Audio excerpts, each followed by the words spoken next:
Hola, pues buenas tardes.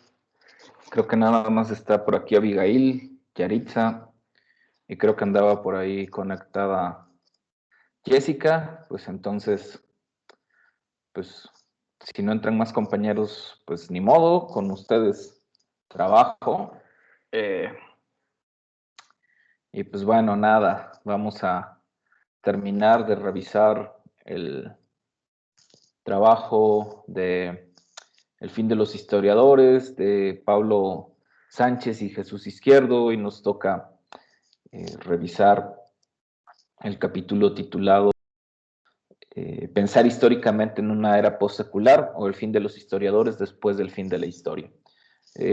Como hemos venido haciendo, me gustaría pues abordar este texto en la primera hora de la sesión y después dejaría una lecturita que hicieran en unos 10, 15 minutos, es una lectura corta, y a partir de eso sacar eh, algunas ideas y posteriormente dejarles un ejercicio.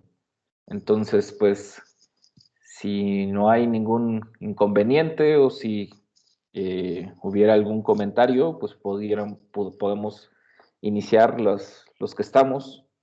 ¿Están de acuerdo? Sí, está bien. Buenas Okay. tardes. Hola, buenas tardes, Abigail. Ok, bueno, pues si tuvieron chance de revisar este texto, pensar históricamente, de Elías José Palti. Bueno, Palti es un historiador, sociólogo, pensador contemporáneo, podríamos definirlo así, que parte de una premisa que me parece muy interesante reflexionar. Él nos habla de que considera que hay una época a la que se le podría llamar possecular, ¿no? De hecho, nos invita, nos dice, pensar históricamente en una era post-secular. Y aquí, bueno, pues esta idea de lo secular, que por un lado lo podemos encontrar como una serie de ideas que están ancladas a la duración, al tiempo, a la duración de un siglo, a la duración de los siglos, pero a la vez también a una serie de ideas que se presentan dentro de estos siglos, pues, ¿no? Generalmente muy anclados a ideas religiosas. Eh, Nos remite también a esta idea de la secularización o de los procesos seculares, pues la idea de la desaparición de una serie de prácticas, de valores, de signos, de comportamientos, de modos de pensar que están muy vinculados al pensamiento religioso, también mágico, pero sobre todo religioso. Y en ese sentido, cuando empezamos a hablar, o cuando este concepto empieza a tener su labor explicativa, nos empezamos a dar cuenta que esta idea de lo secular, pues por un lado nos va a, digámoslo así, a presentar dos contradicciones o lo que se considera una aporía, ¿sí? El pensamiento aporético o una aporía es cuando nos encontramos con un razonamiento, con un planteamiento que tiene digamos, que tiene una contradicción de fondo o que presenta una contradicción. Por ejemplo, pensar secularmente, pensar, digamos, desde las ideas religiosas, hasta cierto punto planteando que existe una divinidad, pero que es imposible conocerla si no hay un dogma de fe, de entrada plantea una contradicción. Es tanto cuanto contradictorio pensar o plantear un pensamiento así.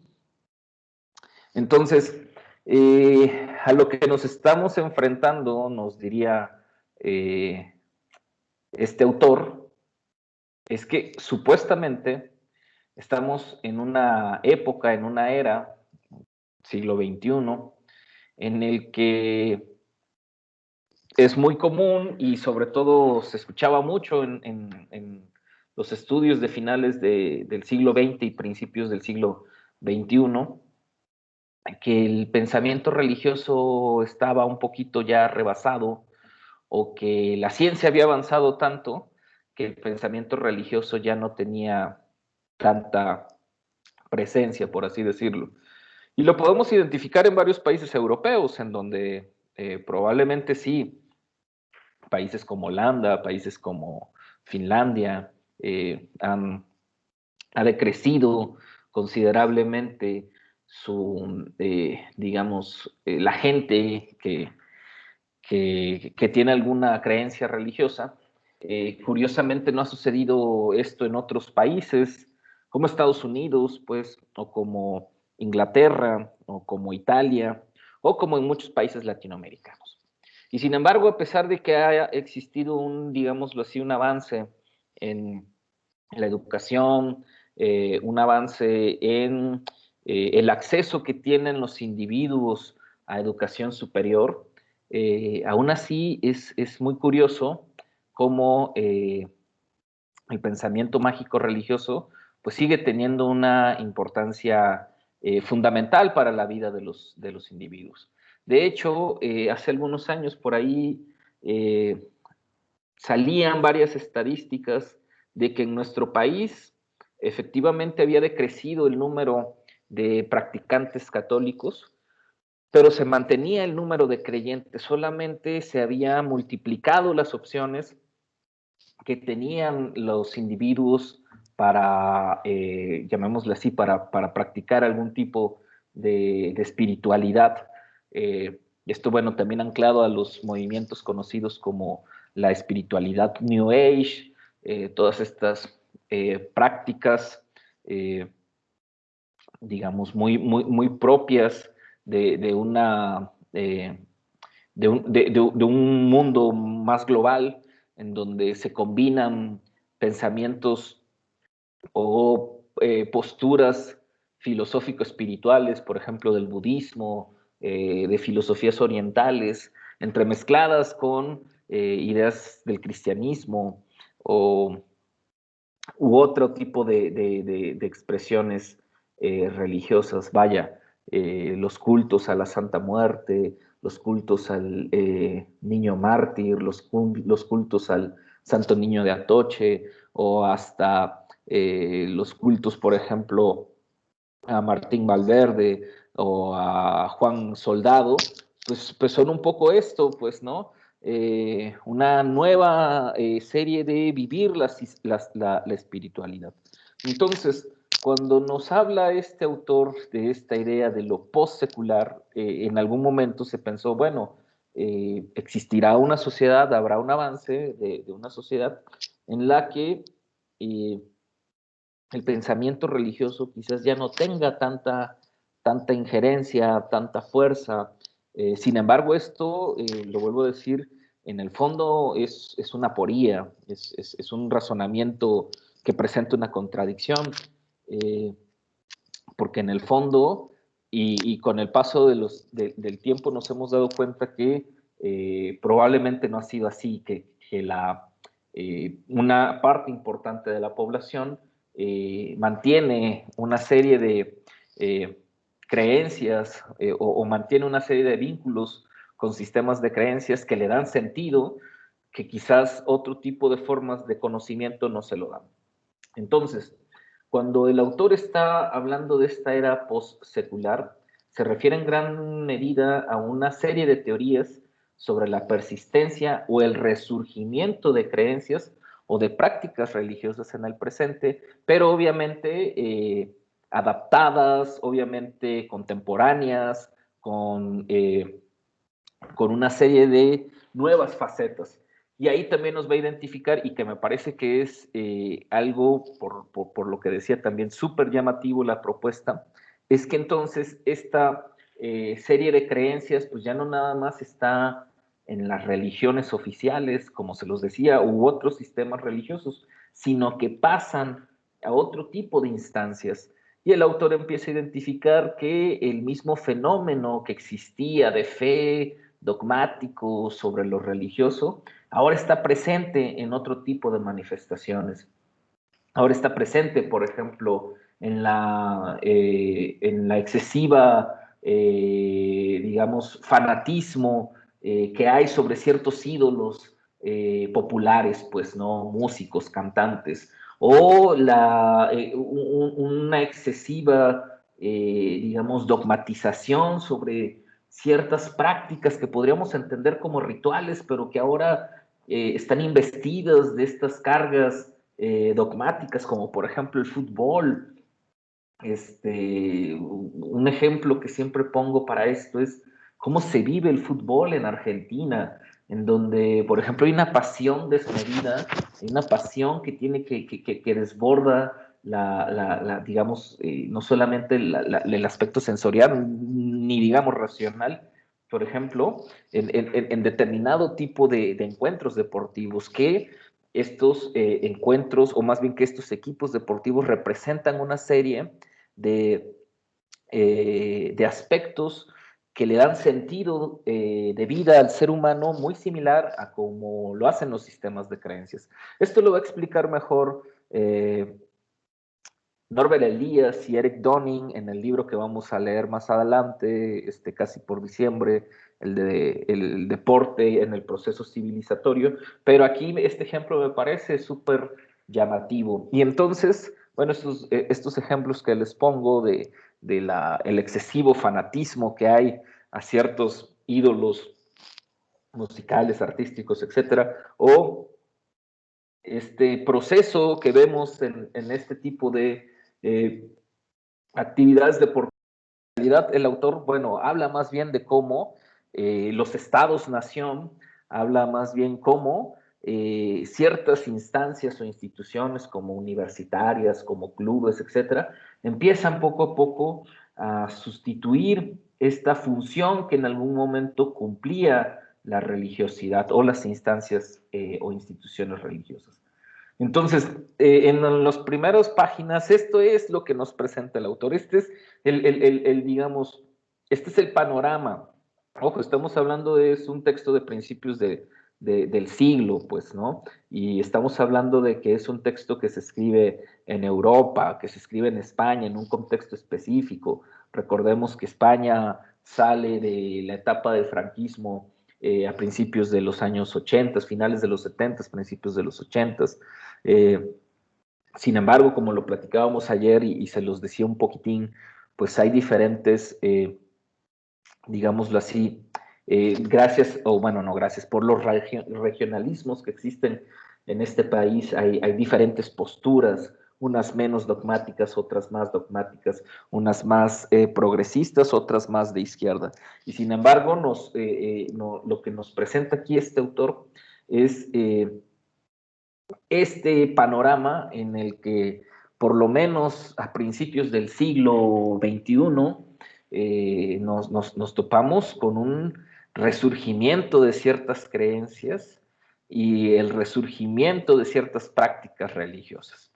Para cerrar con esta parte, yo nada más quisiera identificar o invitarlos a identificar que a pesar de que el autor está refiriéndose a un sistema eh, cristiano católico y que está identificando este fenómeno en Europa, pues no es descabellado pensar que esto también sucedía a nivel global y que sucedía o sucede en nuestros territorios.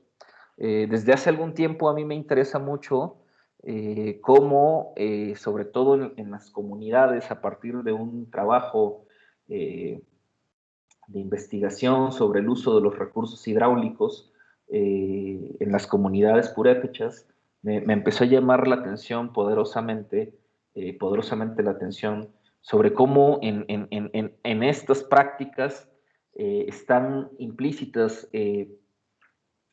las el pensamiento religioso, pero no cristiano, sino el pensamiento religioso purépecha, que en cierto sentido ha tenido un resurgimiento a partir más o menos de los años 70, 80, en donde gracias a una serie de hallazgos en zonas en donde había evidencia de asentamientos humanos, empezaron a revalorizar y a darle un sentido muy particular a este tipo de prácticas, de cosmovisiones, de filosofía, de religiosidad. Y bueno, poco a poco se fueron, como lo digo, revalorando estas prácticas, estas costumbres, al grado de que, bueno, sabemos hoy en día, el caso de Cherán es ejemplar y de algunos poblados de la Cañada de los 11 Pueblos, en donde eh, se rigen bajo sus costumbres, se rigen bajo sus reglamentaciones, y a pesar de que haya una presencia importante de prácticas religiosas católicas, por así decirlo, muchas de sus festividades, de su cosmovisión, de su forma de ver el mundo, pues están ancladas en estas filosofías, en estas cosmovisiones. Y una de las fiestas que más me parece que tiene esta presencia, ni siquiera es Día de Muertos. Día de Muertos ya hoy en día más bien es una fiesta para los turistas y para los turistas extranjeros o para los turistas mexicanos advenedizos que no tienen ni idea de cuál es el trasfondo de esta religiosidad, o para el turismo joven que nada más quiere ir a algún lugar a embriagarse y a reventarse. No, la fiesta del Fuego Nuevo, que se celebra el primer fin de semana de febrero, me parece que es un ritual que mantiene una dinámica y una forma que apela mucho a esto que nos está diciendo el autor, al resurgimiento de estas creencias religiosas, al resurgimiento de una serie de sistemas de valor o de sistemas de valores, de sistemas de pensamiento que muchas veces se creían desaparecidas. Y a lo que esto que no es único de México, que suceda nada más en esta comunidad. Lo mismo ha sucedido con otras poblaciones, lo mismo ha sucedido en otras comunidades indígenas y además en otros pueblos latinoamericanos. Entonces, aunque Elías José Palti está pensando nada más esto en términos de una visión europea o eurocentrista, en realidad este fenómeno es algo que ha venido poco a poco y constantemente realizándose en varios lugares, y me parece que es súper interesante no solamente estudiarlo para explicarlo y entenderlo, sino comprenderlo, porque en gran medida mucho de lo que estas comunidades o estas organizaciones humanas han logrado para mantener una vida comunal bastante ordenada y bastante saludable, en gran medida es gracias a repensar sus costumbres, sus usos y costumbres, sus prácticas, sus cosmovisiones. Entonces, hasta ahí esta primera parte. Después, bueno, nos invita el autor a esta idea de, bueno, pensar históricamente y pensar históricamente en la historia. Nos habla de un par de conceptos, ¿no? Del res gestae, o la cosa gestada, el hecho en sí, y del rerum gestarum, ¿no? Las cosas que se gestaron, o las cosas que se están gestando, las cosas que sucedieron. Y nos habla un poco de esta idea que ya ayer les transmitía un poco, ¿no? De esta noción de una disciplina de la historia como una disciplina teleológica, una disciplina de los fines, una disciplina que tiene una serie de fines, ¿no? De fines de finalización, de finalizar, de cerrar algo, o defines como objetivos, ¿sí? Ahí hay un poco un juego lingüístico, un juego de palabras que implica, digámoslo así, la participación, la implicación del sujeto, en este caso del sujeto histórico, tanto del investigador como de los sujetos que componemos o que hacemos la historia. Eh, entonces, en ese sentido del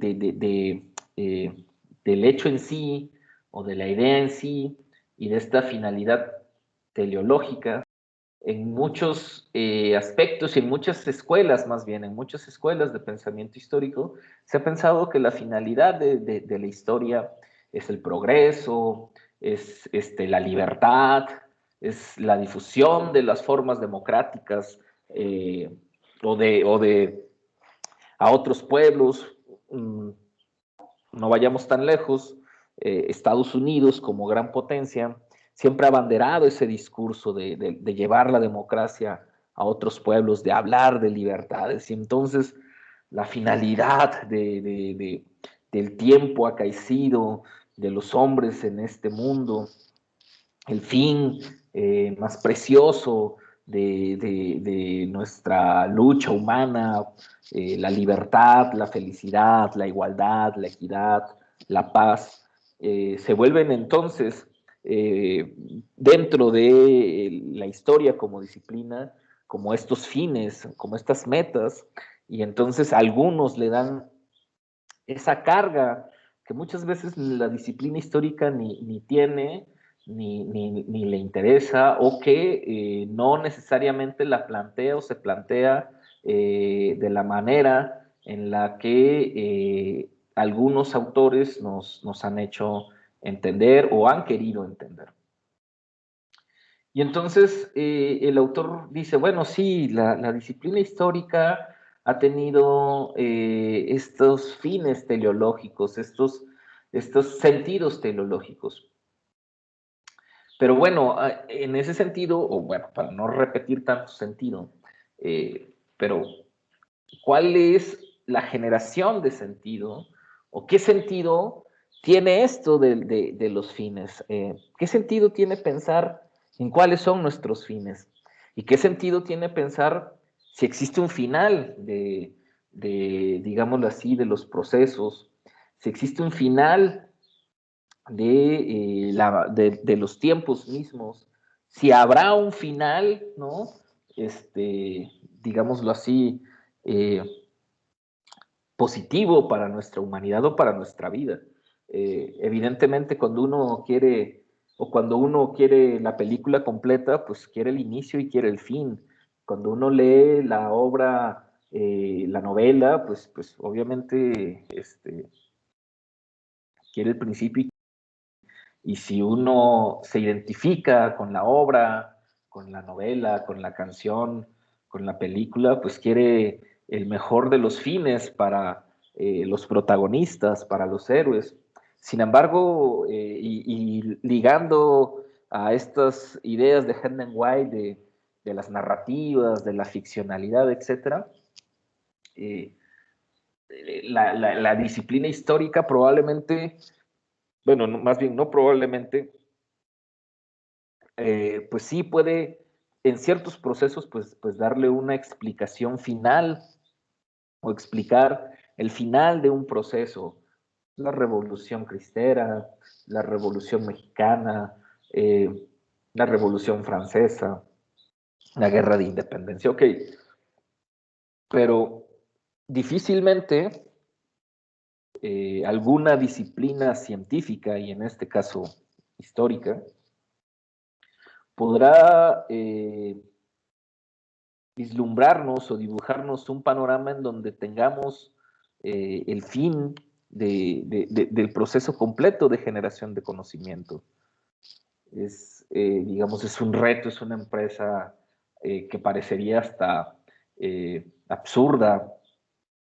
Sin embargo, nos dice el autor, bueno, es que ese es el problema de esa idea que han tenido, de ese sentido, ¿no? El problema de pensar a la historia como con estos fines teleológicos, sino más bien el pensarnos, el pensar en el significado, en el pensar en lo que significa vivir en esta era postsecular, pensar en lo que significa vivir esta etapa en la que vivimos, llena de tecnología, de avances tecnológicos, de desarrollos comunicacionales.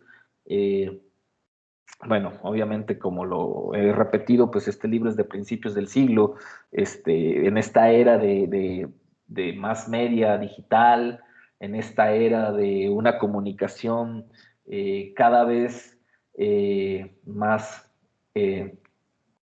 digámoslo así, más inmediata, en esta era de una condición que está transformando fuertemente muchas de nuestras prácticas.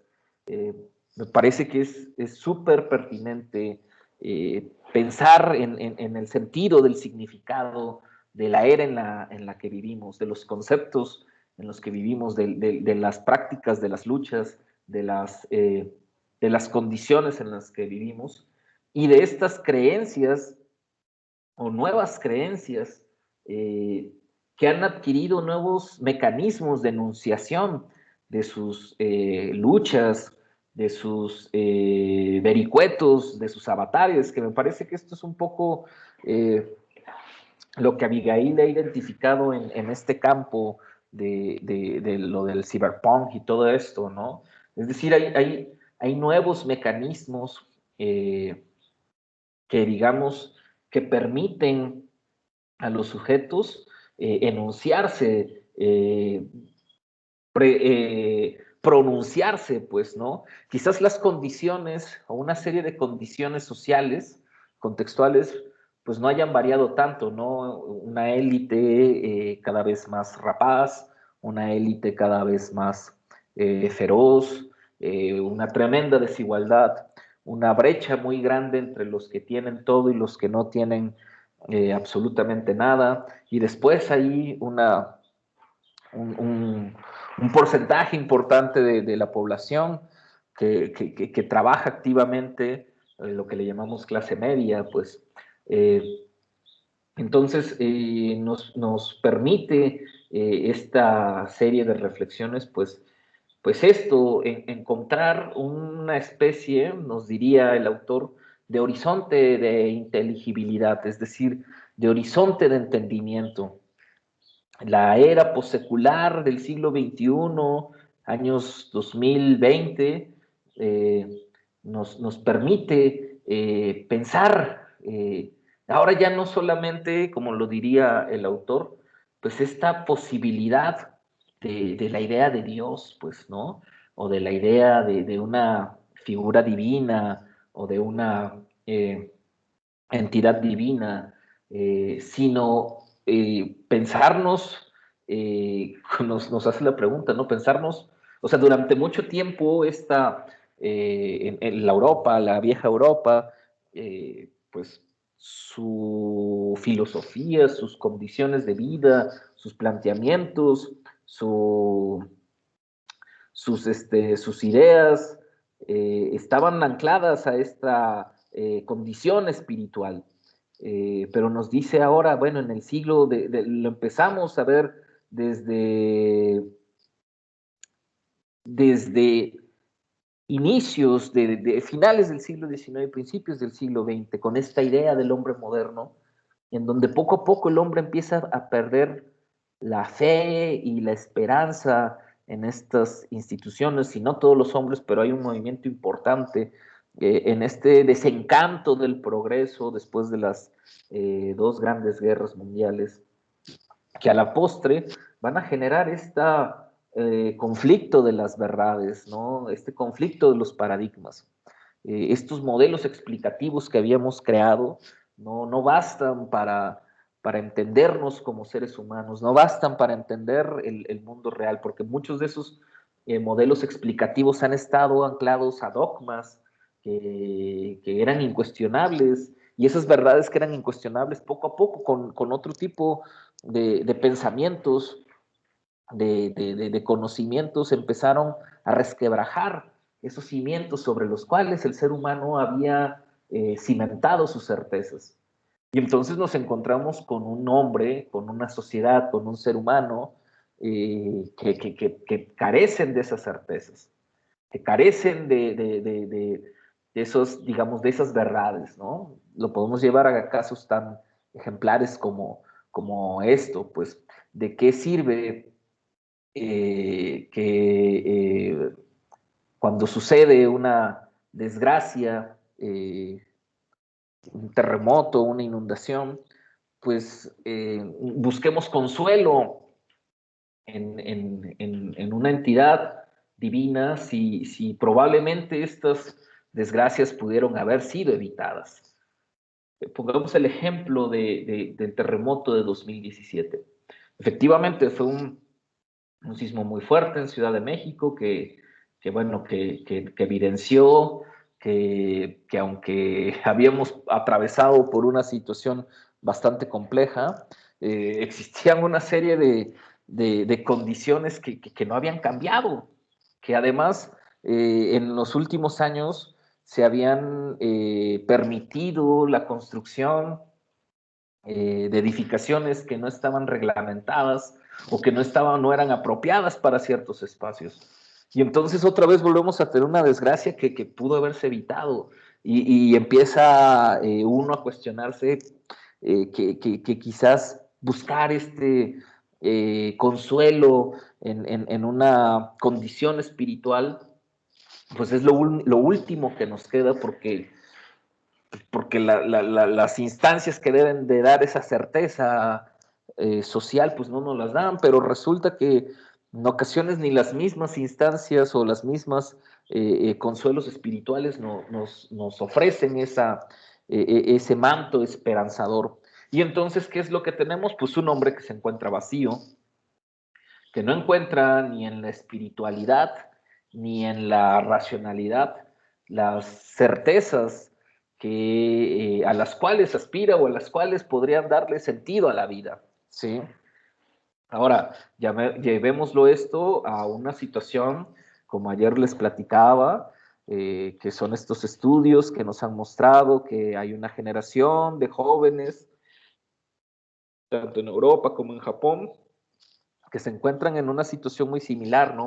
Una situación un poco desesperanzadora, que les vislumbra un panorama bastante complejo para su futuro. Y entonces uno piensa, bueno, pues, pues ¿qué nos espera como sociedad? O sea, ¿en dónde están cimentadas eh, estas esperanzas de tener una vida mejor, de tener acceso a una serie de satisfacciones mejores, etcétera? Y en mi opinión, mucho de estas esperanzas o certezas que se han derruido y que han dejado al hombre con este sentimiento de vacío, con esta sensación de incomprensión, con esta sensación de abandono espiritual, emocional, humano, pues tiene que ver con que nos vendieron un mundo capitalista, pues tiene que ver con que nos vendieron una idea de la felicidad,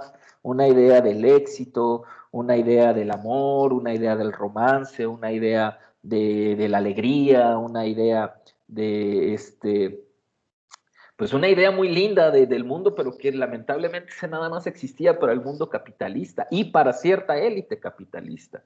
Y ahí están las películas de Hollywood, y ahí están los grandes ídolos de Hollywood, y ahí están los grandes series de Hollywood que nos planteaban ese mundo divino. Me refiero a estas industrias culturales de los años 40, 50, 60, es más este México idílico de Pedrito Infante y de la época de oro, ¿no? De este hombre enamorado, mujeriego, etcétera, o esta mujer abnegada, etcétera. Ese mundo idílico, lamentablemente, fue un invento, en realidad nunca existió, fue un invento de los medios, pero que con el paso de la repetición, por eso Hobsbawm no se equivocó, con el paso de la costumbre, con el paso de la repetición, se apropiaron las personas, se despojó de su poder significativo a estas expresiones artísticas y se hizo, o lo que nos llegó fue lo más ramplón, lo más sencillón,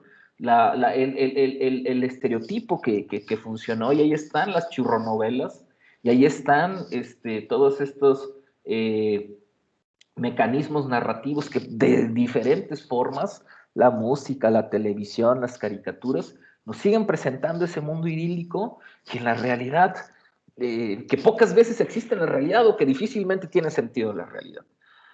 Entonces, este panorama, que puede parecer bastante trágico, nos presenta lo que bien nos dice el autor.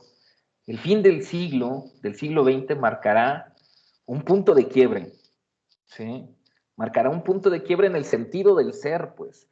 Es más, hasta Alex Lora compuso una canción sobre el fin del siglo, pero a lo que voy con todo esto es que efectivamente sí, el cambio de siglo y el siglo que estamos viviendo, en el cual muchos de ustedes ya son producto de este siglo, aunque muchas de sus manifestaciones culturales, expresiones, sentidos de ser estén en el siglo pasado, es súper loco eso, eh, nos presenta esta sensación, este punto de quiebre, este punto de ruptura, en el sentido de ser del hombre, del ser humano. Bueno, pues qué sentido tiene el sentido mismo de ser, pues, ¿no? ¿Qué sentido tiene ser historiador? ¿Qué sentido tiene ser filósofo? ¿Qué sentido tiene ser artista? ¿Qué sentido tiene ser mujer mexicana en el siglo XXI? ¿Qué sentido tiene ser hombre mexicano, michoacano en el siglo XXI?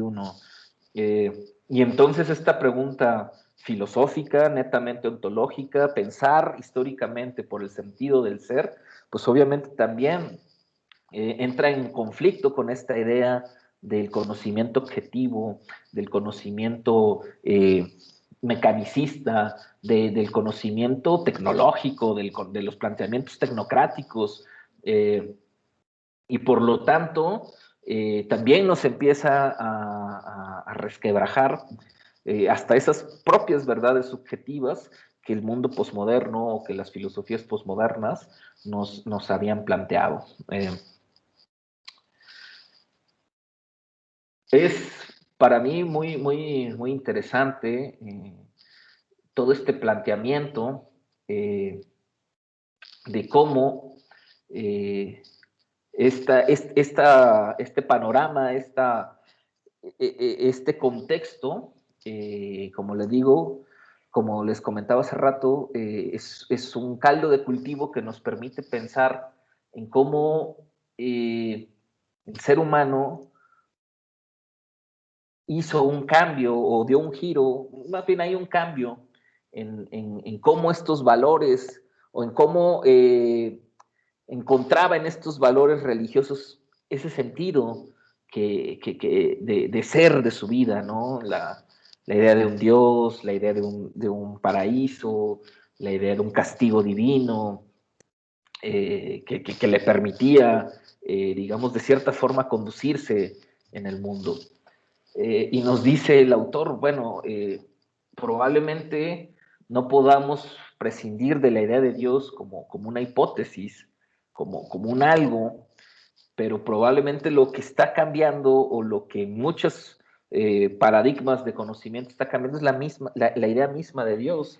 No es la misma idea del Dios cristiano católico de hace 200, 300, 400 años, pero en el fondo esta idea mantiene un poder significativo, es decir, una cuestión de un equilibrio en el mundo, una cuestión de equilibrio de fuerzas en el mundo, observar a la naturaleza con este manto divino, pensar en una serie de posibilidades, gracias a la investigación científica que se está dando, que ha avanzado mucho sobre el estudio de otros planetas, etcétera. Es decir, y aunque aquí yo creo que se daría un balazo Carl Sagan, este planteamiento nos dice, bueno, es que hay hay una fuerte presencia y una fuerte carga.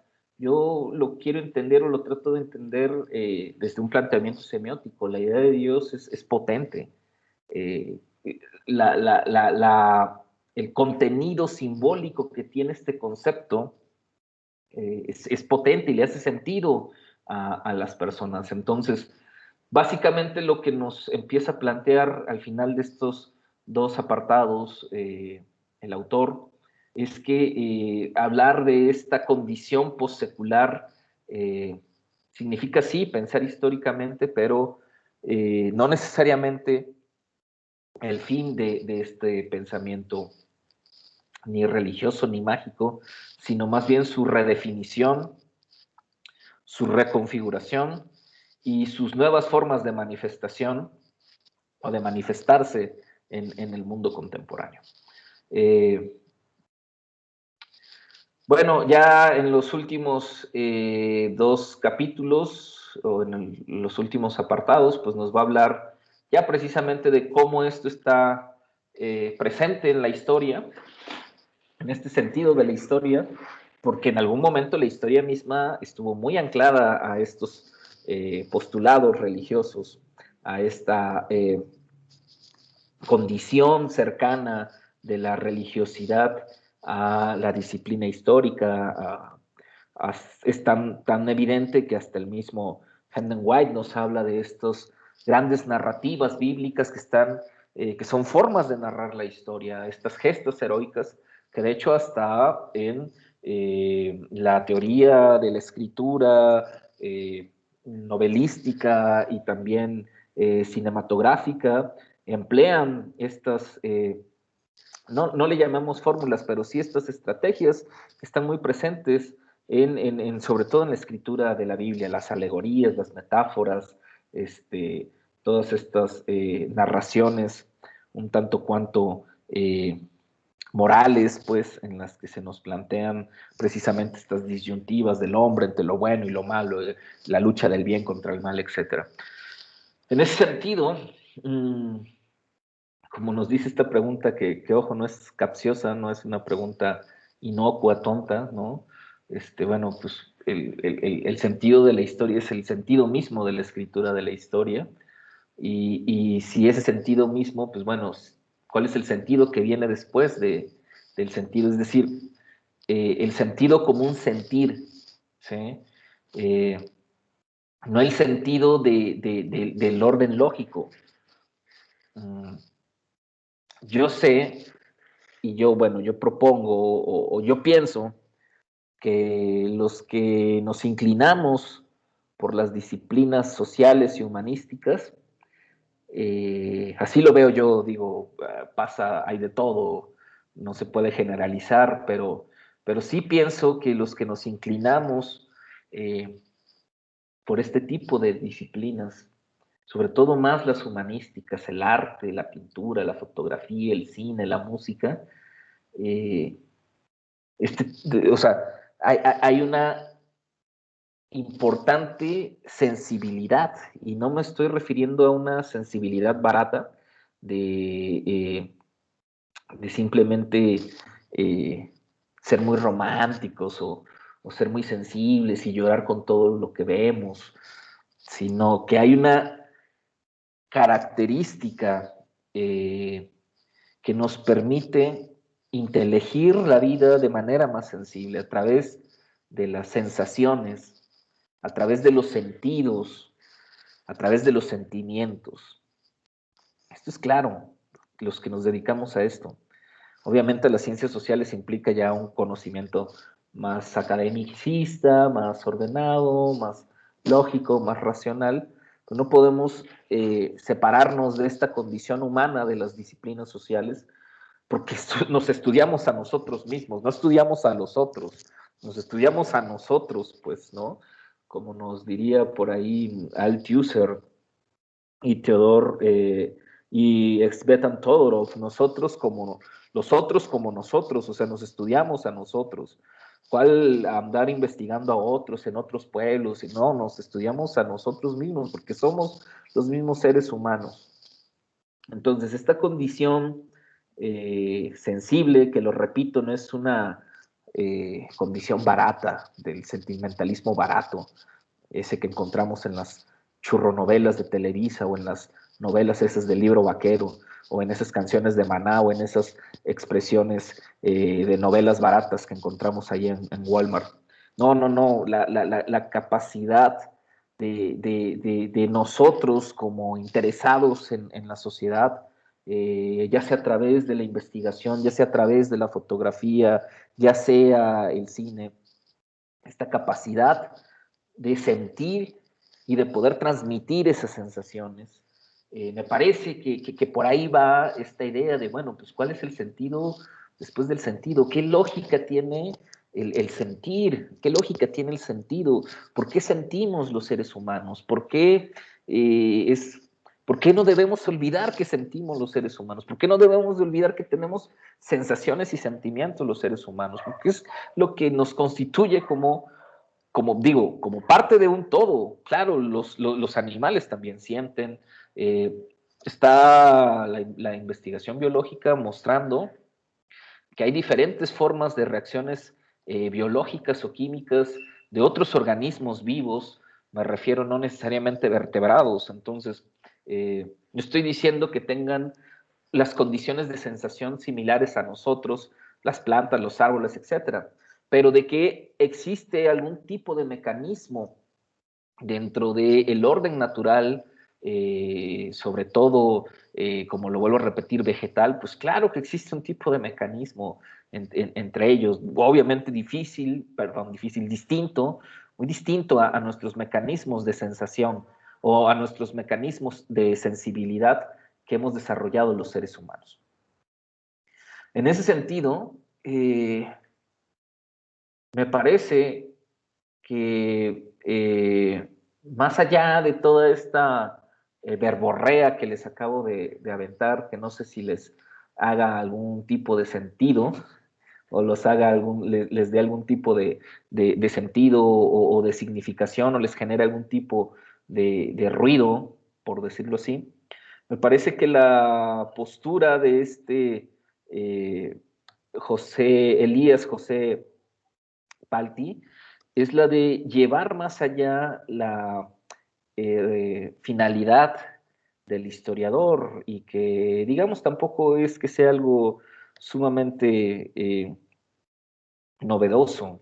Ya lo habíamos dicho un poco ayer, el historiador como un intérprete.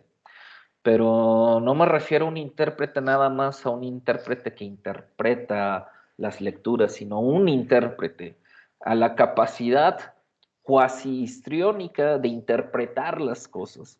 Un poco a la usanza de estos actores o de estos músicos que cuando les presentan una serie de escrituras, entienden lo que está ahí y lo pueden interpretar, es decir, lo pueden realizar. Es una suerte de el historiador de artista, en ese sentido de intérprete, ¿no? De interpretar algo, no de dar una interpretación sobre la realidad, no de dar sus impresiones y disfrazarlas de interpretaciones de la realidad, sino, como sucede con los músicos de orquesta, con los músicos de una cámara, observar una lectura, observar una partitura, sentirla, tocarla, expresarla, comunicarla, y entonces el historiador como un intérprete es eso, es un vehículo, es eso, es un medio que nos permite el historiador por medio de sus discursos, por medio de sus escritos, por medio de la forma en la que enuncie o por el medio por el mecanismo de enunciación que se le permita o que emplee el historiador, hacernos esa interpretación, así como un músico de una orquesta nos ejecuta una interpretación y nos hace sentir emociones por medio de esa música, por medio de esa ópera, por medio de esa sinfonía. Esta idea la retoma de Simon Bauman y me parece simplemente sensacional. esta propuesta. Por ahí se van a quedar algunas ideas más del texto, seguramente algunas se me habrán pasado. Por ahí, bueno, la importancia, bueno, aquí era, esto se me había pasado, esta idea del sentido, luego del sentido lo expliqué, ¿no? De estas condiciones contemporáneas y sobre todo esta noción del historiador, que me parece que no solamente va más allá del historiador, sino del que le interesa la humanidad, este punto de vista arquimérico, ¿no? Un punto de vista hipotético desde el cual el observador puede percibir objetivamente un tema de investigación con una visión total de las cosas, un punto de vista, como luego le llaman, la vista de Dios, que digamos, difícilmente es alcanzable o es posible. Sin embargo, nos dice, esa no es ya la función de este historiador contemporáneo, esa visión arquimérica del que conoce todo y el que sabe todo, ya no va por ahí, sino en esta búsqueda por la verdad, en esta búsqueda por la afirmación de alguna verdad, nos dice más bien, parece ser que la función es más bien la desestabilización de toda ilusión de verdad, ¿sí? Y más bien la condición de sentir, si no las verdades, por lo menos las certezas. Ya no una condición teorética de las posibilidades de hablar de una verdad absoluta, de una serie de verdades de la vida, del sentido de la vida, estos choros mareadores que luego nos avientan algunos filósofos o algunos religiosos o algunos pachamamas, ¿no? Ah, sí, el sentido de la vida, la verdad de la vida. No, o sea, mejor dejémosle esa función a estos oradores o a estos personajes, sino más bien esta condición del historiador, del humanista, del científico, de desestabilizar toda ilusión de la verdad. ¿Sí?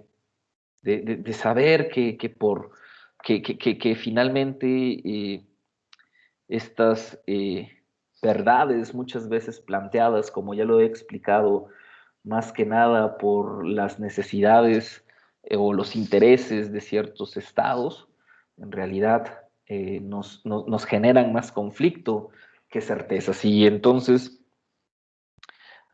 mucho más plausible hacernos sentir esas certezas, ¿sí? Hacernos evidenciar esas certezas, no verdades, certezas, ¿sí? Finalmente, creo que tengo la certeza que aquí todos sentimos. Si nos dan un golpe, sentimos. Si nos lastiman verbalmente, sentimos. Si nos agreden físicamente, sentimos. Es decir, es la condición que hace al ser ontológico estar en el mundo, nos lo diría, nos lo dirían por ahí la filosofía existencialista alemana. El ser es arrojado al mundo y cuando el ser es arrojado al mundo y siente, entonces se constituye la esencia del ser, ¿no? El sufrimiento, el dolor es lo que lo hace tomar conciencia del ser, de quién es el ser, ¿sí? Yo para finalizar dejaría hasta ahí mi exposición y pues me gustaría escuchar si hay alguien que tiene alguna opinión respecto a este texto.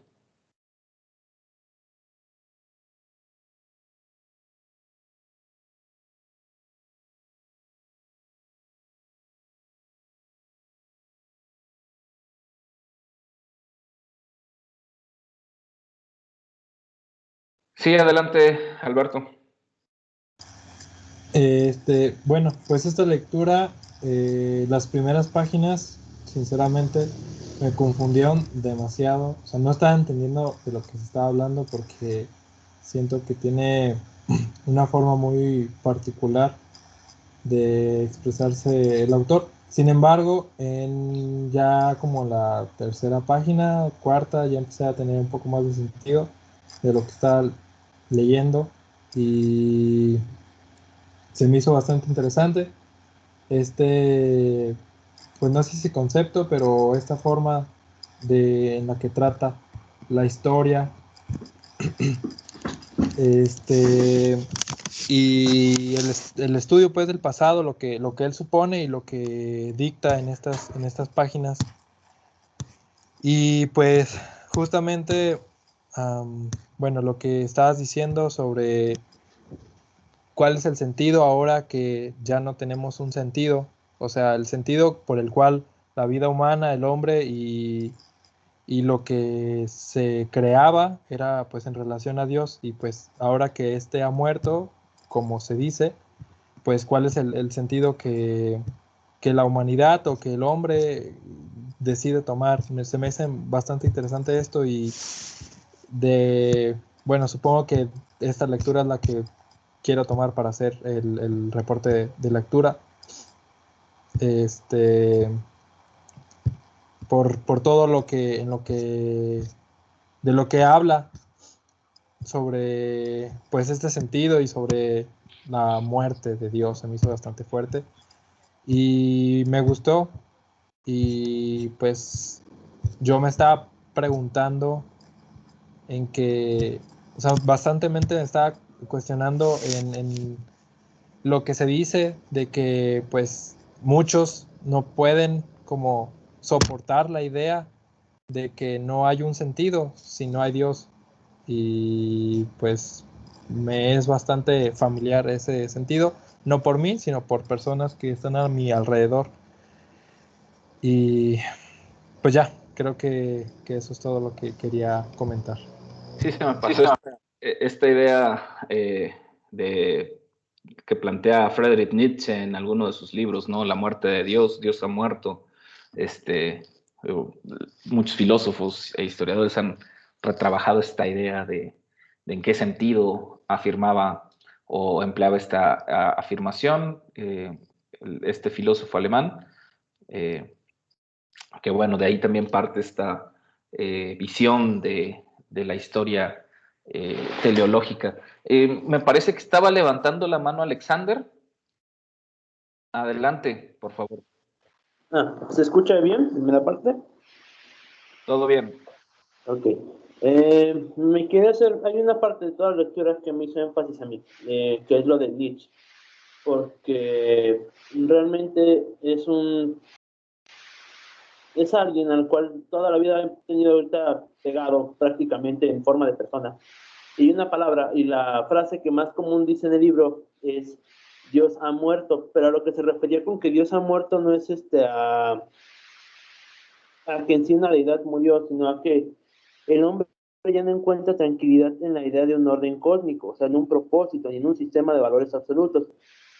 Por ende, empezó el rechazo a la creencia objetiva y en leyes morales universales para dar un paso a una clase de superhombre, aquel que derriba las columnas de lo pensado ya para hacer algo nuevo. Un hombre que sepa como un comunicador de los fundamentos éticos de que el origen, que le da origen y que sea capaz de revaluar los valores humanos que lo antecedieron. Básicamente es lo que es una idea, y entre ellas esas ideas de Nietzsche, que no es marca en el libro, hay una que es la de que dentro del ser humano hay un animal divino y una bestia interna, en la cual el animal divino es lo que nos permite creer, pensar, imaginar, y la bestia es aquello que nos permite, que nos rebaja lo mundano a las necesidades básicas.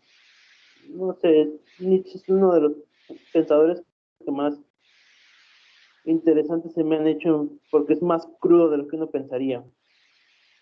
Es todo.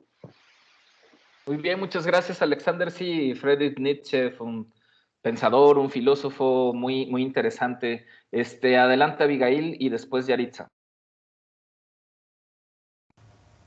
entre,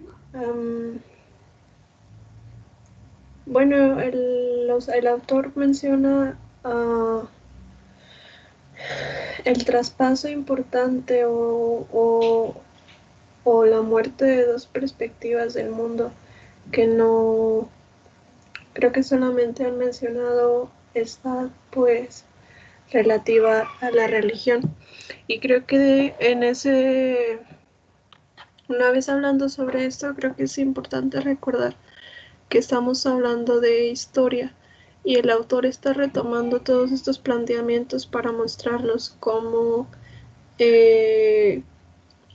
con la llegada de un siglo que parece que cambió el ritmo de la transición del tiempo y de los sucesos. Y el autor lo menciona muy bien, Dios dejó de ser prescindible. Por lo tanto, pues es una muerte relativa y además me parece importante que el autor mencione las creencias individuales y religiosas de la gente, no son lo sustancial de lo que estamos hablando en este momento, sino, sino que ahora, con la llegada de aquel siglo XIX, es que ya no necesitamos de la iglesia para seguir concibiendo la historia y el paso del tiempo. Y lo que pasó no fue que se empezara a pensar la historia de una manera sustancialmente diferente, sino que simplemente se hizo un traslado de no recuerdo cómo le llama, un horizonte de ideas. Ahora el sentido estaba en los ideales de verdad y de la justicia y de todo lo relativo a la civilidad y de las banderas que tenían la, la Revolución Francesa, ¿no? Ujú. Y pues nada, eso fue un segundo punto que no mencionaron y que ahora en el siglo XXI, la possecularización, estamos enfrentando ahora que ya no se trata ni de los ideales de justicia, ni de hermandad, ya ni siquiera de verdad o de objetividad de la historia. Y Ujú. ahora pues lo sintetizan bastante bien en la última página diciendo, ahora nos encontramos no solamente con que ya no tiene nada de trascendente revelar el sinsentido o el mito de la verdad, um, el mito de la objetividad.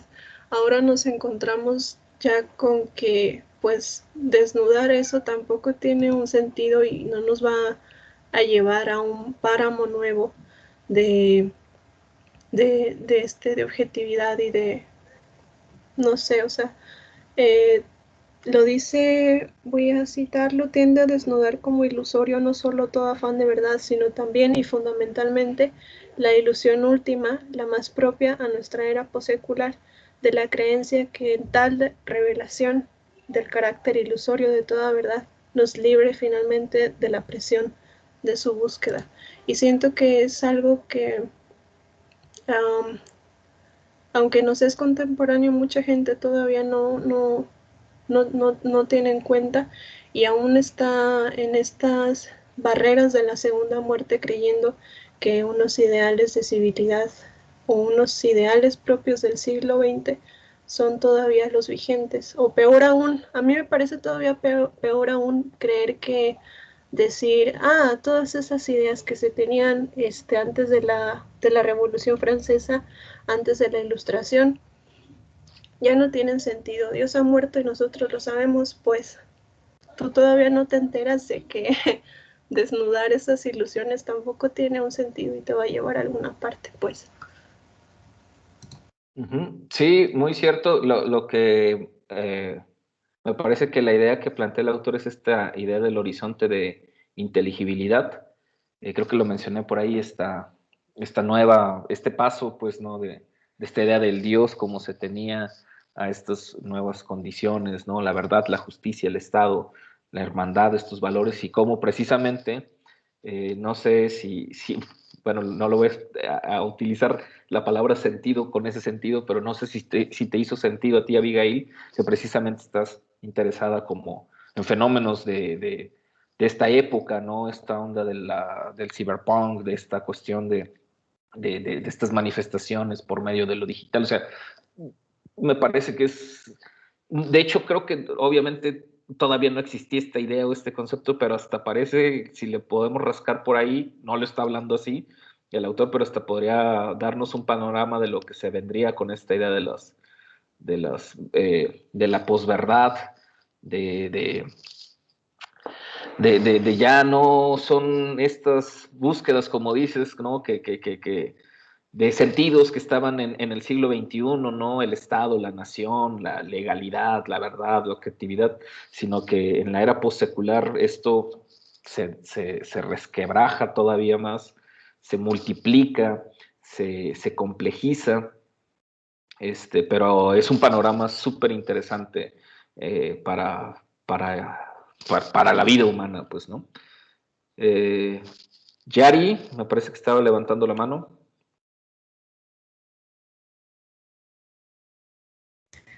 Sí, eso quería mencionar que mientras estaba haciendo, bueno, más que leyendo, mientras estaba leyendo el título del capítulo, esto del post-secular, no sé si yo estoy recordando mal.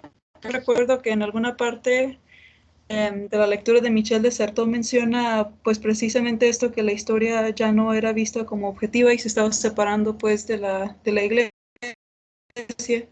Uh-huh. Y en lo personal pues es lo que me parece muy llamativo de esta lectura, que nos está hablando, bueno, pero pues lo de la muerte de Dios y cómo se empieza a notar que pues se empezaron a preguntar las personas o a cuestionar más que se empezaron a cuestionar más allá de un sentido trascendente. No sé muy bien cómo explicarlo, si me di a entender, pero esta cuestión de separarse pues de Dios es lo que realmente me llamó mucho la atención, y lo relacioné un poco con esta lectura pasada de Michel de Certeau, y es algo que en su momento me quedó un poco de duda, el cómo se historia. Entonces esta lectura pues satisfació qué relación, perdón, tenía pues la historia con la iglesia, con la religión. Entonces en ese sentido sí me gustó la lectura, y sí, es algo que no hemos abordado pues para nada, no hemos indagado, entonces me pareció pertinente, además porque otras personas me parece que van a trabajar un poco la religión. Entonces, pues sí, era todo. Muy bien, muchas gracias. Sí, digamos, no solamente en la historia, sino en las disciplinas narrativas, al menos en el mundo occidental, tenemos como dos grandes tradiciones de pensamiento que han influido mucho en cómo narramos las cosas y cómo le damos sentido a esas narraciones. De entrada es la filosofía clásica griega, ¿no? O sea, no podemos, es más, no podemos negar que muchos de nuestros planteamientos civilizatorios, reglamentaciones, lógica, ciencia, emana de todas estas modos de pensamiento válidos, súper interesantes, filosóficos, etcétera. Pero pensándolos así, ¿no? Como en estas narrativas que nos dan sentido, que nos dan identidad, que nos crean un estatuto ontológico, un sentido ontológico de ser alguien en el mundo, de ser parte en el mundo, la familia, la verdad, los valores, etcétera, pues ahí están en esa parte filosófica. Pero el otro indudablemente es la religión. Y bueno, para el mundo occidental, pues el cristianismo. En el cristianismo están estos valores que también durante mucho, mucho tiempo le han dado sentido a la vida, ¿no? No matarás, no robarás, etcétera, etcétera, etcétera. Entonces, en estos dos grandes ámbitos, en estos dos grandes círculos, esta generación de sentidos para el ser humano, occidental, como lo quieran llamar, pues han estado ahí. Lo que sí identifica muy bien, y eso pues es algo que sociólogos, historiadores han trabajado, ¿no? Como con la industrialización, con esta aceleración de las tecnologías y con esta serie de desafortunados sucesos que marcaron sobre todo los últimos 3 siglos, ¿no? Siglo XVIII, XIX y sobre todo el siglo XX, ¿no? Las dos grandes guerras que digamos, sobre todo la segunda, que mostraron la barbarie humana que durante mucho tiempo, o si no mucho tiempo, pero se pensó que se había superado, y el empleo de una tecnología con fines bélicos que no se había visto en otras épocas. Estoy hablando de la guerra, de la guerra de la bomba, de las bombas nucleares, ¿no? De la energía nuclear y de lo que se podía lograr con eso, pues nos pone opuso a ciertos pensadores, a ciertos filósofos, a cierta humanidad pensante a eso, a cuestionarse esas cosas, ¿no? A darse cuenta, como bien decía por acá Alexander, que no es que Dios, como dicen, haya muerto en términos de un deicidio tal cual, ¿no? De una condición física, sino el concepto, la idea, cómo se entendía, y cómo le daba sentido, como también lo explicó tanto Jacob como a Abigail, cómo le daba sentido, o era una forma de darle sentido a la vida de los seres humanos, y cómo el siglo XX, con sus evoluciones, con sus transformaciones, con sus desarrollos tecnológicos, nos presentó o nos presenta un momento súper determinante en la humanidad. Podemos negar el cambio climático, no podemos negar lo que estamos viviendo ahorita encerrados por una situación médica, no podemos negar esto, que nos podemos estar, bueno, hablándole a una computadora, algún ordenador, como dirían los españoles, y estar comunicándonos de una manera casi inmediata, cosa que hace 20, 25 años no hubiera sido posible.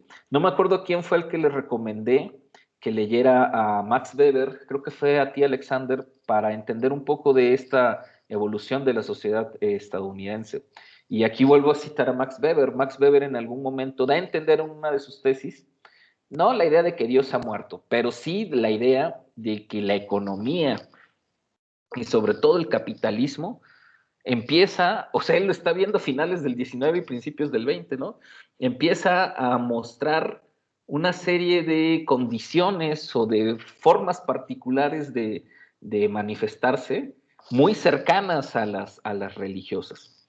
Aquí me voy a aventurar a aventar una tesis quizás un poco espeluznante y quizás un poco disparatada para algunos, pero yo sí pienso, yo sí considero que las formas de pensar religiosas, que las instituciones religiosas, que la espiritualidad humana dentro de todas estas narrativas tienen que ver con la condición, yo por eso hablaba de esto de los sentires, con la condición ontológica del ser humano, de sentir, y que obviamente está conectada a esta condición del pensar. Pensamos porque sentimos y sentimos porque pensamos. Sentimos porque hay una condición mental que nos permite identificar que hay una sensación o que hay una serie de sensaciones, y esta construcción mental es a partir de esta condición sensorial. Es decir, nuestra humanidad, nuestra condición biológica humana es fundamentalmente psíquica y sensorial, no es indisoluble, no se pueden entender de otra forma, no se pueden entender disociadas la capacidad psíquica, mental, cerebral, sin la capacidad física de sentir. Y yo pienso, no es tampoco un hilo negro y no es un invento mío, yo pienso junto con algunos otros antropólogos e historiadores, que las instituciones que controlan por medio de la religión, por medio de la política, por medio de la cultura, se han dado cuenta que al ser humano es posible dominarlo física y psicológicamente. Ya lo dijo Michel Foucault hace mucho tiempo. Si dominas las mentes de los seres humanos, los controlas, cara. ¿Sí? Ya no alcanzó el dominio físico, pues bueno, ahora controla sus mentes y se inventa el dichoso dispositivo del panóptico. Michel Foucault, cuando lo analiza bueno, no es que se lo invente, lo identifica, que se empieza a utilizar en determinado tipo de instituciones carcelarias y después médicas, y después en otro tipo de espacios. Entonces, no es descabellado pensar que todas estas formas de expresión del pensar y del sentir de los seres humanos están vinculadas también a estos intentos de dominio de los seres humanos, ¿no? Para controlar la economía, para controlar los mercados, para controlar la política, etc. Como le dije, no quería parecer un poco, al MK Ultra no le gusta esto, no sé qué sea el MK Ultra, carnal, pero no quería parecer un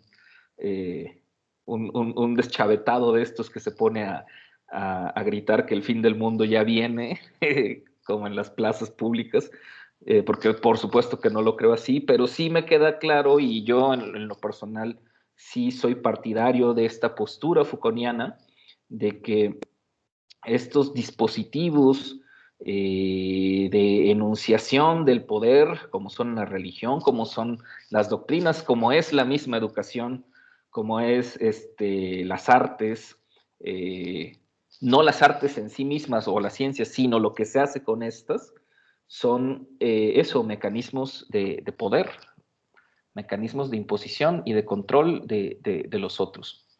¿Han escuchado algo sobre un chip que supuestamente a futuro ya no podrás hacer nada si no lo tienes implementado? No, la verdad, no. Bueno, he leído ahí de que la vacuna y no sé qué, la verdad no estoy tan familiarizado. Y luego dice, ¿cuál el Neuralink? Pues me están hablando en chino, camaradas, no sé si se están burlando de mí. Si se están burlando de mí, pues aprovéchense, estoy de oferta, ríanse todo lo que quieran. Pero Michel Foucault no estaba, para mí en lo personal, no estaba para nada errado en sus planteamientos de una forma de dominación humana de unos sobre los otros. Creo que estaba levantando la mano, Alexander. Si es para reírte, está bien. Si es para contar un chiste, adelante. No. Primero, jamás me han burlado del pensamiento de una persona porque se me hace un poco descortés. Me lo han hecho y no es algo bonito. En segunda, lo que estoy diciendo del MK Ultra de los chips. Primero, el MK Ultra fue un experimento confirmado por parte del New York Times, en el cual los Estados Unidos empleaban los experimentos de los nazis para aprender a controlar a las personas mediante químicos, mediante ciertos tipos de terapias, vamos a decirlo.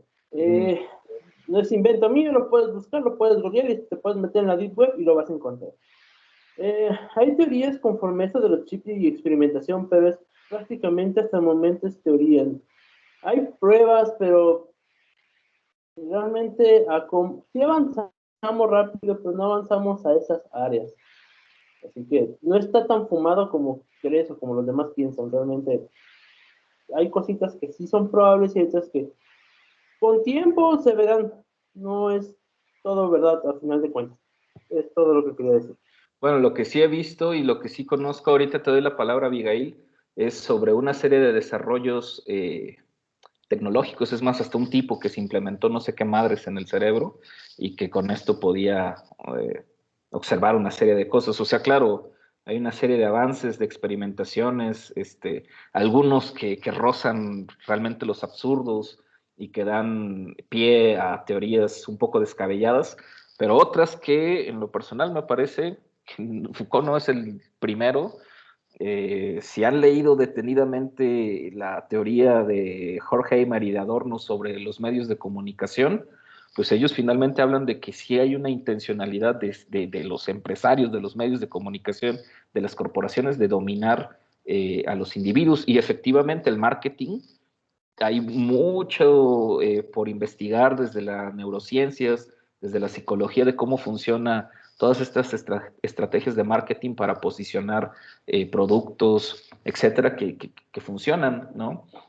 Las llamadas neurociencias, la neurolingüística, es algo que se ha estudiado un poco y que sí hay, digamos, evidencias académicas sobre ello.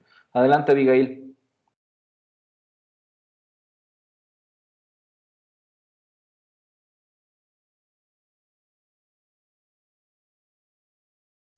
Abby, ¿se quedó levantada tu mano o ibas a participar?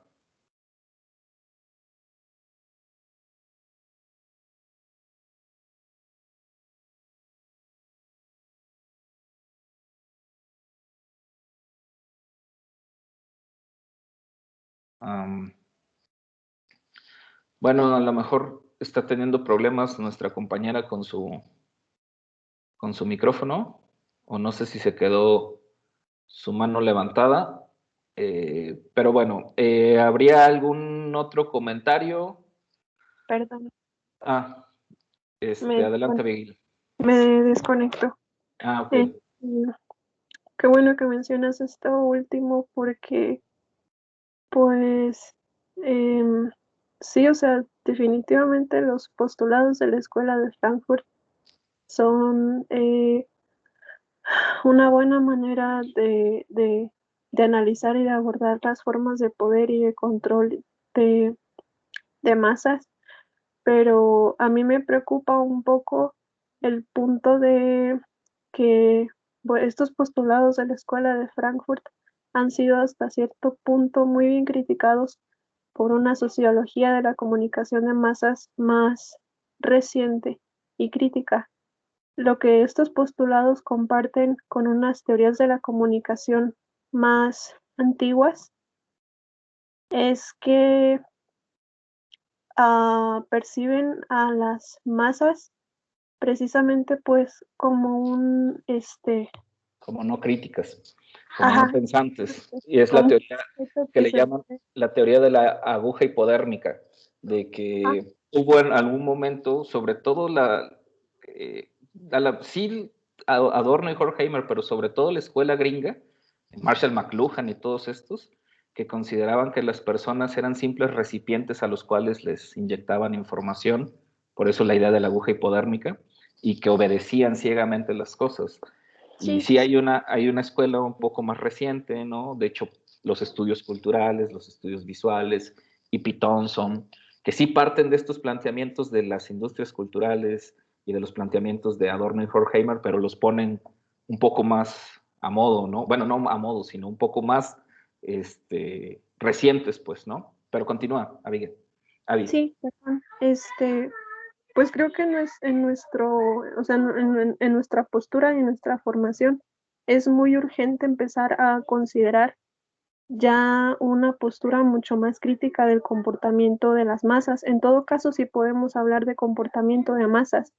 Y creo que es muy importante que comencemos a reflexionar sobre los mecanismos y la naturaleza del poder, que empecemos a complejizar el poder y dejemos de pensarlo como un objeto, como un ente que tiene poder y que ejerce control y poder desde nosotros por medio de, me parece que esta idea de los chips y todas estas teorías conspirativas son la expresión de cómo los individuos hemos teatralizado nuestros miedos y nuestras ideas sobre el poder. Y creo que es importante que empecemos a o sea, definitivamente el control y el poder están ahí, pero lo hemos comprendido como algo vertical, como un proceso vertical y lineal bastante simple.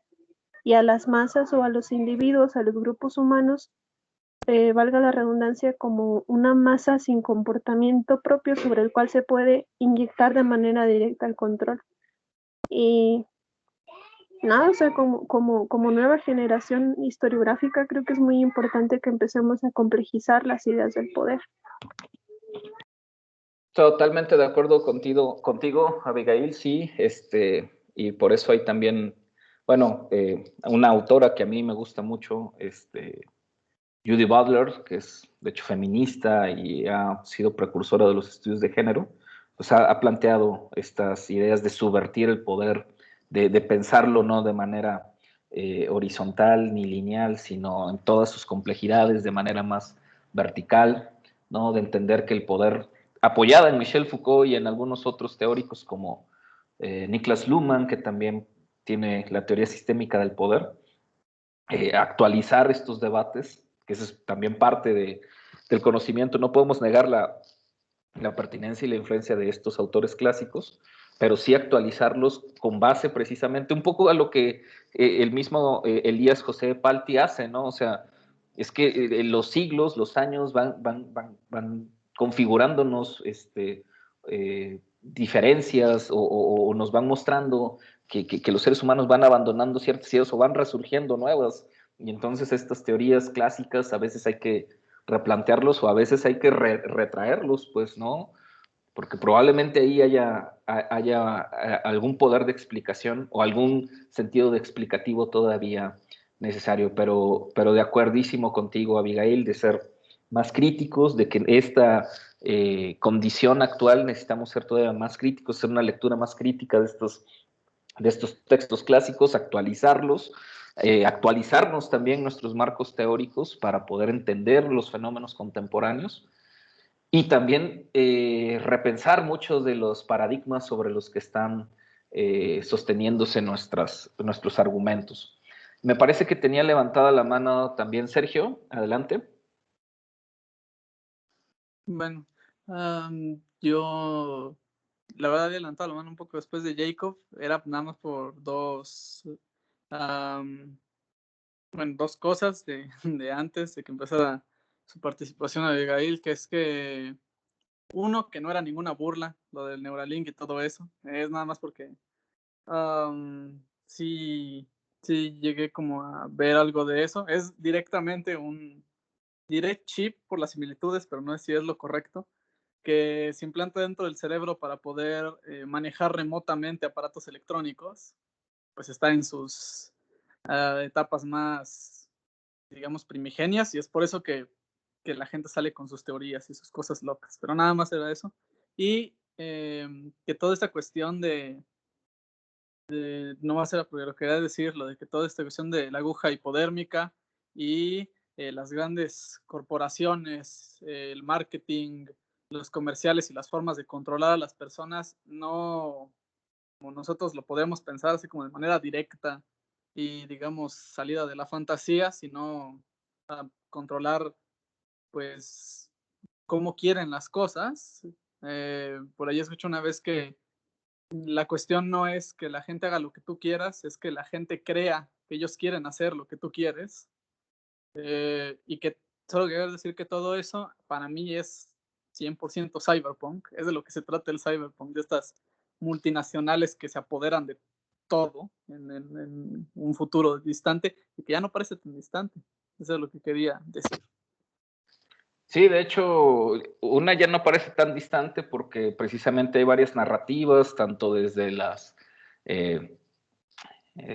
televisión, las nuevas series, los nuevos formatos de consumo, o estas narrativas de las teorías de la conspiración, que algunas, como lo digo, son sumamente descabelladas, pues, jocosas, pero me parece también muy pertinente lo que nos dijo Abigail, ¿no? Que muestran precisamente este miedo que tiene, que existe, ¿no?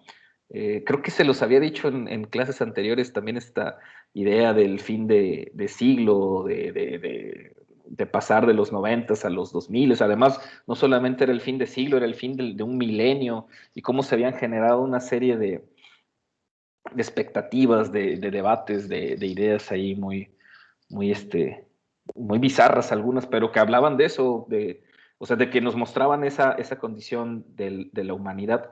Ahora hasta también esta cuestión del 1220, del 2012, y que los mayas, y que quién sabe qué rollos más hay también, todavía más bizarros, o bueno, una serie de cosas que de hecho el mismo autor, Palti, nos dice, eso ha estado presente, ¿no? Los fines de siglo, estas condiciones, estos cambios, una serie de temores que han estado presentes en los seres humanos, en la humanidad.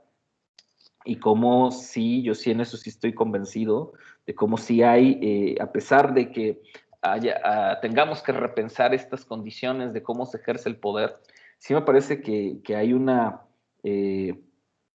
condición que tiene que ver con la acumulación desmedida de capital y la acumulación desmedida de lo que implica el capital o la economía, que nos permite hablar de, sí, de una condición corporativa del poder, ¿no?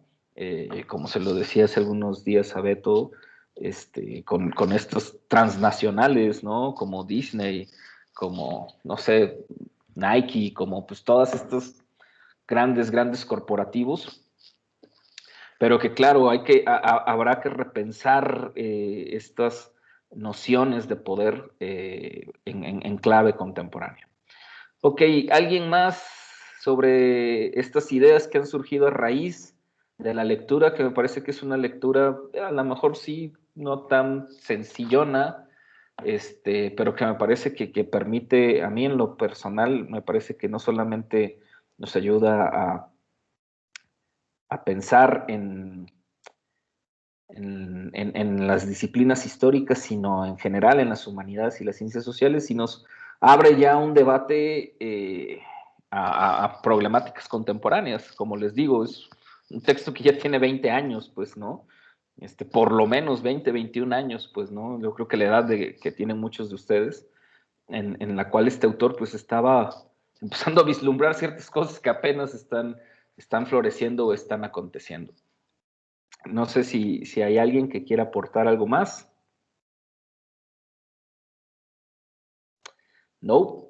Pues bueno, se nos vino el tiempo encima. Yo tenía la intención de hacer un ejercicio, de dejarles una lectura cortita, unos momentos que ustedes la leyeran y que después respondieran algunas cosas, pero ¿les parece bien si nada más se las paso? Es un documento.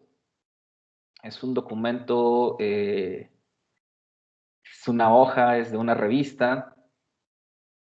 Quiero que chequen ese documento, que hoy lo lean. Y bueno, lo estoy pasando a mi escritorio para poder trasladarlo más fácil o compartirles el documento. ¿Dónde está? Okay. Ahí va.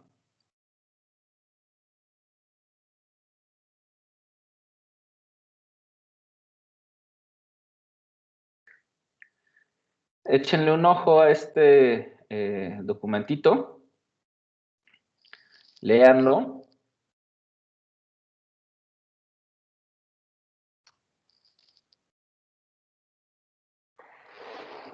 Y a ver, ahí está. Y mañana, después de la exposición y después del ejercicio anterior, y si hay todavía chance, me platican qué onda con este documento. Si no, de todos modos, ahorita lo subo al Facebook, y a los compañeros que están recursando se los paso por el grupo de WhatsApp que tenemos. Si no hubiera nada más, creo que podemos dejar la sesión el día de hoy aquí.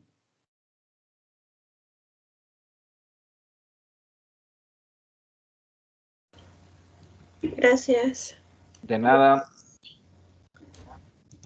Sale, gracias. Nos vemos, que estén bien, se cuidan. Buen fin de semana. Gracias, nos vemos igualmente. Adiós. Bye. Gracias. Bye.